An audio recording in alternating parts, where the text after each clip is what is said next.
मैंने कह रहा हूँ, ये अवधेश प्रसाद ने कहा है कि अगर मैं यहाँ हारता हूँ तो मैं इस्तीफा दूंगा। और अगर वो अपने बाप की औलाद है तो इसी जीता पाया आपको लग राजकुमार को नहीं जीता? हाँ, राजा भिखारी हो गया, कहाँ से वो जीत पाएगा? भिखारी हो गया, राजकुमार कहाँ से हो जाएंगे? यहाँ की जनता राजा है, यहाँ के जो है प्रभु श्री राम राजा है, यहाँ को दूसरा कोई राजा हो नहीं सकता ना हैं। तो देहाती भाषा में किसी को बुरा भी लगे तो कहते हैं रंडी रोना रोना शुरू करते हैं, घड़ियाली आंसू इनके निकलने लगते हैं। ये चीज़ तो यही दिखाता है कि पीडीए वाला उनका फार्मूला फेल हो चुका है। पहली बात, सर्व समाज ने भारतीय जनता पार्टी को भाई चंद्रभान पासवान जी को वोट देने का काम किया। पहली ये काम नहीं आया, संविधान बचा नहीं है। जिसको मरना रहता है वो खुद मर जाता है, किसी को मारने की आवश्यकता नहीं होती है। कई लोग झूठे बयानबाजी करते रहते हैं दिन भर में, वो तो खुद अयोध्या के नमस्कार, मैं अनुज स्वागत करता हूं नेशनल अयोध्या पे। मैं मिल्कीपुर में भारतीय जनता पार्टी को काफ़ी बड़ी जीत मिली है। यहाँ पर एक तरीके से देखा जा रहा है, जो स्लोगन लगा था भारतीय जनता पार्टी की तरफ से कि अयोध्या की जो हार का बदला लेना है, वो अयोध्या का हार का बदला मिल्कीपुर से ही ले लेंगे। तो इस बड़ी जीत को लेकर क्या सोचते हैं, क्या करें? क्या नाम भैया आपका? हमारा नाम राजेश कौशल, मैं रहने वाला मिल्कीपुर क्षेत्र का बारून बाजार का। क्या लग रहा है ये बड़ी जीत किसको आप श्रेय देना चाह रहे हैं इस बार? ये मिल्कीपुर की देवतुल्य जनता को मैं श्रेय देता हूँ, क्योंकि मिल्कीपुर की देवतुल्य जनता ने इतना प्यार, इतना आशीर्वाद दिया। वो प्यार आशीर्वाद आज भारी वोटों के समूह में दिखाई पड़ा कि चंद्रभान पासवान जी को मिल्कीपुर की जनता ने जो आशीर्वाद दिया वो आज फलित हुआ है। आज पूरी दुनिया काम नहीं आया, अवधेश जी का रोना काम नहीं आया, क्या लग रहा है? ऐसा है भाई साहब कि उनके रोने के हमें हंसी आती है। और मिल्कीपुर की पूरी जनता ने वो वीडियो वायरल हुआ और लोगों ने अपनी अपनी मोबाइलों से देखा। मिल्कीपुर की जनता को ये पता है कि ये इनका नाटक है, ननटंकी है। चुनाव आता है तो इस प्रकार की बयानबाजी, इस प्रकार का नाटक आता है। और मिल्कीपुर की जनता इस बार इंतजार भी कर रही थी कि इनका नाटक का वीडियो जारी कब होगा। और जिस दिन ये वीडियो आया, मिल्कीपुर की जनता ने उसे हार कब देंगे? कहते बेटा, अगर मेरा बेटा हार जाता तो मैं इस्तीफा दे दूंगा लोकसभा सीट। क्या आप लोग इस्तीफा भी मांगेंगे अब उनका? देखिए, ये उनका व्यक्तिगत बयान है और मैं तो चाहता हूँ, भारतीय जनता पार्टी के कार्यकर्ता होने के नाते मैं ये चाहता हूँ कि वो अपने बातों पर अटल रहें और इस्तीफा दें और जल्द अयोध्या लोकसभा सीट पर उपचुनाव यहाँ भी कराएंगे, फिर जीत लेंगे आप। भाई देखिए, ऐसा है, मैंने कह रहा हूँ, ये अवधेश प्रसाद ने कहा है कि अगर मैं यहाँ हारता हूँ तो मैं इस्तीफा दूंगा। और अगर वो अपने बाप की औलाद है तो इस्तीफा उनको दे देना चाहिए। और उसी आधार पर मैं ये कहता हूँ, जब वो इस्तीफा दे देंगे तो लोकसभा चुनाव में अयोध्या का उपचुनाव फिर हो जाएगा। आप भी चाहते हैं इस्तीफा दे दे? क्या जो कहे थे कि हम इस्तीफा दे देंगे अगर मेरा बेटा हार गया? अब इसमें वो उनका अपना पर्सनल मामला है, बशर्ते जो जीत हुई है ये मिल्कीपुर की प्रजा की जीत हुई है, वहाँ के नागरिकों की जीत हुई है और समय की मांग थी, समय के अनुसार बदला ले लिया। यहाँ से लग रहा है कि अयोध्या की शान वापस आ गई। बिल्कुल बिल्कुल, अयोध्या का बदला पूरा हो गया। पूरे देश दुनिया में अयोध्या के लोग जहाँ भी रहते थे, अयोध्या हारने के बाद वो गाली खाए हैं, इतना बर्दाश्त किए हैं। आज ये चुनाव जीतने के बाद जो भी वोट भी नहीं करने आया होगा ये मिल्कीपुर में, और जहाँ भी रहता होगा, दिल्ली, सूरत, कलकत्ता, बनारस, जहाँ भी रहता होगा, आज उसको अपने शान में वृद्धि हुई होगी, उसका सम्मान बचा होगा। वो गालियाँ खाना आज से ही स्टॉप हो जाएगा कि चलिए आपके लोगों ने जो भूल की थी, गालियाँ बंद, वो गालियाँ बंद हो गई। अब उनको सम्मान मिलने का काम होगा। ये जीत किसकी देख रहे हैं आप? जनता की देख रहे हैं, चंद्रभान पासवान की देख रहे हैं, या अपने शीर्ष नेतृत्व की देख रहे हैं? सर्वप्रथम मैं मिल्कीपुर क्षेत्र की देवतुल्य जनता को पुनः एक बार प्रणाम करता हूं उनके चरणों में। उन्होंने इतने चंद्रभान जी को और भारतीय जनता पार्टी को इतना प्यार दिया, इतना दुलार दिया और इतने भारी मतों से विजयी बनाया।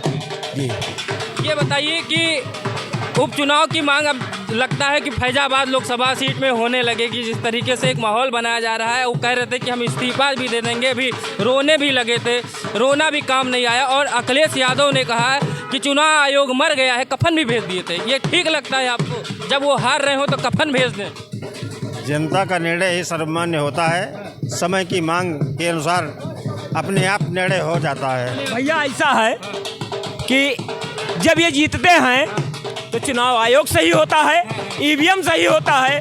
जैसे ये हारते हैं तो देहाती भाषा में किसी को बुरा भी लगे तो कहते हैं रंडी रोना रोना शुरू करते हैं, घड़ियाली आंसू इनके निकलने लगते हैं। वही घड़ियाली आंसू अब आज से उनको देखना शुरू कर देंगे। ये जो अभी कांड हुआ था सहजनवा वाला, फैजाबाद वाला, उसी पे बहुत रोए हुए थे, उसका भी फर्क नहीं पड़ा क्या? भैया ये रोना धोना आपको चुनाव में ही दिखा था। इसके पहले भदरसा में कांड हुआ था, वो बिटिया नहीं थी, वो हमारी बिटिया नहीं थी, उस पर नहीं बोले। उस पर तो योगी आदित्यनाथ ने एक्शन लेकर काम किया है, उस पर ये क्यों नहीं बोले? इनके सहयोगी थे, इनके चाहने वाले थे, उस पर ये नहीं बोले।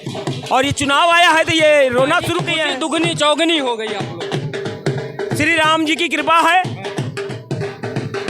और श्री राम जी की कृपा से आज हम लोगों का मान सम्मान बचा। बच गया। हम अयोध्या की जनता को पुनः एक बार आपके चैनल के माध्यम से उनके चरणों में कह रहे हैं कि जो है ये चुनाव आयोग को डीएम एसपी और ये सब जितवाए हैं, जनता का कोई ये महत्व नहीं, जनता ने वोट नहीं दिया, बार बार यही कहते जा रहे हैं। जनता ने वोट दिया है या चुनाव आयोग ने जितवाया? भैया सीधी सी बात एक लाइन में कहना चाहता हूँ, धांधली अगर आप एग्जाम देने जाते हैं ना तो बगल वाले का नकल करके अगर आप लिखते हैं तो कितना वो नंबर ज़्यादा पा जाते हैं, 2 नंबर 4 नंबर।